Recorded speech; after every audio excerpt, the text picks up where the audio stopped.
Promiň, můžu na chvíličku, pověz mi, co je tvoje největší přání v životě? No moje, tak Sparta, aby si postoupila co nejvíc poháru.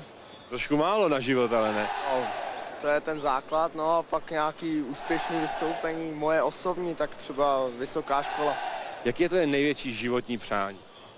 No, aby Sparta dneska vyhrála, no, aby postoupila v poháru. Skočím do řeči, životní přání, to je opravdu životní přání? No tak životní ne, no ale chtěl bych prostě, aby Sparta, aby se Spartě dařilo a aby... A jiný nemáš přání? Moje největší přání? Ne, moje největší přání je dostat se na nějaký anglický fotbalový utkání. Bezvadně, dostaneš se, myslíš? No, když budu vydělávat hodně peněz, tak možná. Tak ještě mi pověz, co ti nejvíc v životě vadí. V životě, co mi vadí? Tak co by mi tak mohlo vadit v životě? Zatím mi vadí, že mám málo peněz. A že jsem ještě mladý. No a jinak co mi vadí? Jo, to se neříká.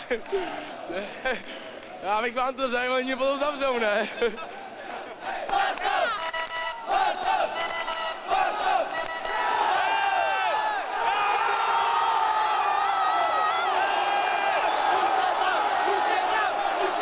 Luzové hovada, Chovanec karta, Justičky, paráda, šíto na bránu.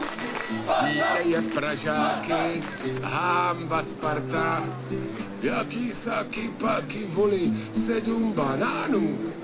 Stojím v dávech klidu, jsem fanda svýho klubu, ten gol byl z offsideu, sudí mu rozbít hubu.